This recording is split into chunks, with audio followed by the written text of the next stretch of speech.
Today we are going to unmask the mask and go behind the scenes of this hilarious film. Welcome to the movie tour. My name is Vic. I will be your tour guide through the world of The Mask. Do keep in mind that this tour has definite spoilers, and now it's time to P-A-R-T-Y because I gotta. Woo!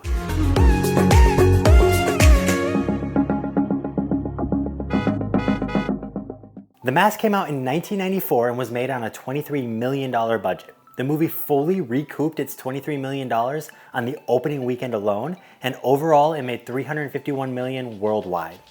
The movie was nominated for an Academy Award for Best Effects, and it garnered Jim Carrey a prestigious blimp from the Kids' Choice Awards for Best Movie Actor in 1995. Sadly though, he didn't get slimed, but Carrey did get slimed in 2011. What an honor. The movie was directed by Chuck Russell, who just directed one of the very last movies that Bruce Willis will ever do since announcing his retirement, Paradise City. And sadly, Jim Carrey has also announced his retirement after making Sonic the Hedgehog 2. The movie starts and we meet a very single Stanley Ipkiss, a bank employee who seems to be down on his luck in the matters of love. But then Cameron Diaz enters in her film debut playing Tina Carlisle.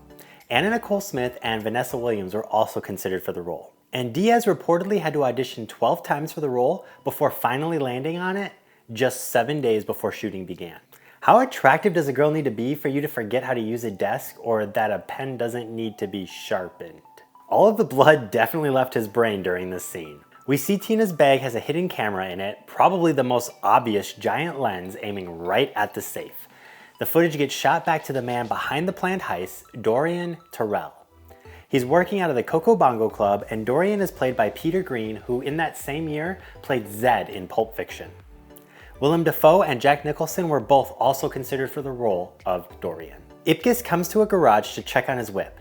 This is also the same garage used in the movie Ghostbusters. Here, the sleazy mechanics tell him he has a lot of problems with his car, so now he has to use a loaner. Ipkiss gets rejected from the Coco Bongo Club, which by the way is a real club in Cancun. He pulls away and the loaner car breaks down on a bridge, and Stan looks over the edge where he finds the mask. Carrey gets back home and puts on some cartoons, which are heavily inspiring the character later on in the movie. Carrey then takes a closer look at his new mask, and when he goes to put it on, it sucks onto his face and he begins to transform into one of the most charismatic and wonderful characters. Look, it's a Tasmanian devil. The oversized teeth that we see on the character were actually originally meant just for silent scenes, but Carrey learned how to talk with them so they could actually use those teeth throughout the entire film. Okay. Street thugs chase the mask down an alley where we get a balloon show. And it was actually Jim Carrey's idea to pull a prophylactic out of his pocket.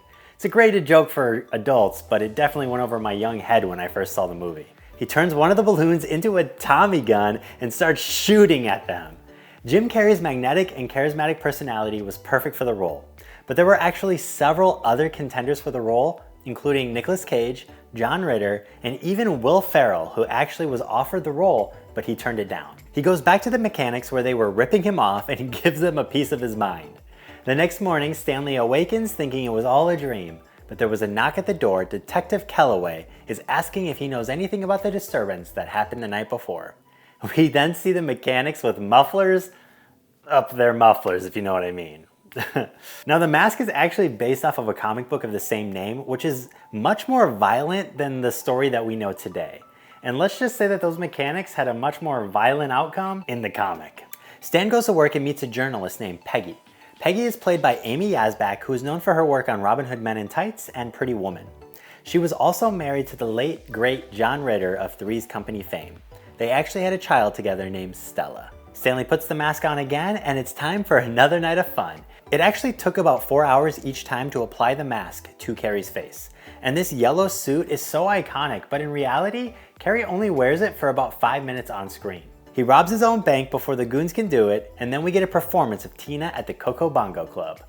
Cameron Diaz doesn't actually sing here, Susan Boyd does the vocals, and this is a good thing, trust me. Have you seen Diaz sing in My Best Friend's Wedding? And now that we're through, I just don't know what to do with my time. That wasn't pleasant. The mask fawns over her in a very hilarious way, bringing us back to the cartoon Stan watched earlier in the film. He races to the stage and begins his own performance dancing with the singer. Now, at the time of filming, Jim Carrey was 31 and Cameron Diaz was only 21 years old. A lot of these dance moves were done by the actual actors. However, some of the harder, crazier dances, specifically the ones shot overhead, those were the ones that used body doubles to take over. And as Stan goes in for the kiss, he gets shot, and his tie falls to the ground, turning into pajamas. The cops show up and arrest Dorian. Kellaway then finds Stan's PJs on the ground. When he goes to confront Ipkiss, Stan just tells him that the pajamas were stolen. This is also a plot hole. When did Ipkiss change pajamas? The mask would have been wearing them last night, and Ipkiss would have woken up in them. Did the mask change pajamas? I'm very confused, and I think that the mask might have touched Stanley. He should really go see a doctor. Also, Dorian just got arrested last night, but somehow he got free already. This dude was shooting at people, and these cops just let him go. Dorian puts out a bounty on the mask, $50,000 to anyone who can bring the masked man to him alive. Tina shows up at the bank, and she was literally part of that robbery. Girl, you probably shouldn't be showing up there after that scouting job you did. Stan admits that he knows the mask. Another bad idea. You could get in so much trouble for aiding the guy who robbed your job. He tells her that he'll have the mask meet her at the park, and when he arrives, he says some very questionable things that would definitely get him canceled today. Kiss me, my dear, and I will reveal my croissant. He acts very similarly to Pepe Le Pew, who did get canceled. The police show up and arrest the masked character. And now, ladies and gentlemen, it's time for the Movie Tour Pit Stop, where I test your knowledge of the film to see how much you know.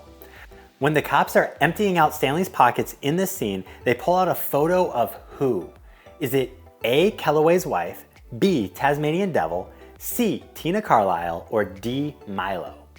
Lock in your answers down below in the comments, and we'll revisit the pit stop at the end of the tour. While the detectives are actually pulling everything out of his pockets, his pants were actually cut short at the knees, so that way the prop guys can hand items to the police through the bottom. Ipkiss puts the cuffs on the cops and books it. He runs into way more cops, and now we get a song and dance number, Cuban Pete. Now, originally the producers did not want this scene. In fact, they nearly cut it, but it ended up becoming the best scene in the whole film. It was filmed at the Warner Brothers studio in Burbank, California. Stanley uses his magic and powerful attraction to get the cops to join in the fun. What an infectious song. Jim Carrey actually did his own dancing and singing throughout the scene. He sneaks away from the cops and takes off the mask. Peggy shows up and they drive away. She tells him how wonderful he is, but it was all a ploy so she could get that $50,000 reward, and she turns him in to Dorian. There's actually a deleted scene that came to light showing us that Peggy is getting crushed by a machine, but neither Carrey nor the producers thought it belonged in the film due to its violent nature, so it was removed. A lot of very violent stuff was removed or omitted from the comic rendition. It was going to be a horror movie, much like Nightmare on Elm Street. In fact, the director Chuck Russell actually directed Nightmare on Elm Street 3, Dream Warriors, and when Dorian puts on the mask, he uses one of Freddy Krueger's lines. What a rush! What a rush! Dorian tells the goons to take Stan to his apartment to get the money that he stole. Afterwards, they bring him to the police with a green mask in his pocket. That looks pretty sus, dude. Tina comes to visit him and she's worried what Dorian may do with the power. She tells Stanley how much she cares for him and leaves. His goons chase her down and Stan sees it, so he gets Milo to jump up and get the keys to his cell. That's the smartest dog on the planet. Milo, by the way, is played by a Jack Russell Terrier named Max, which is actually the name of the Grinch's dog in another film made by Jim Carrey.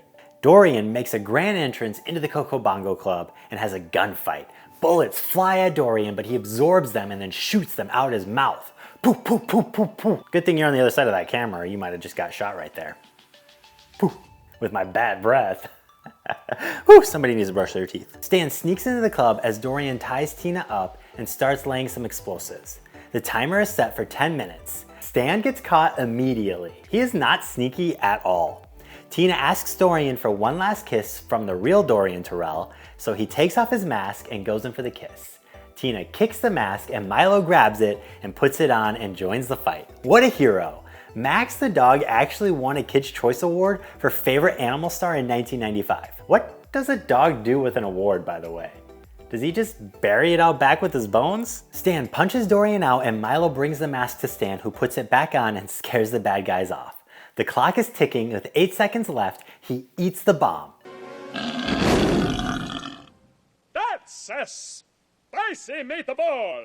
The trio goes to the bridge where Stan first found the mask, and he throws it back into the water as Tina and him kiss. Milo and Charlie jump in after it, and the movie ends there. There was a sequel called The Son of the Mask, but don't waste your time. It's widely regarded as just the worst. It has only a 6% on Rotten Tomatoes, and honestly, I feel like that's way too generous.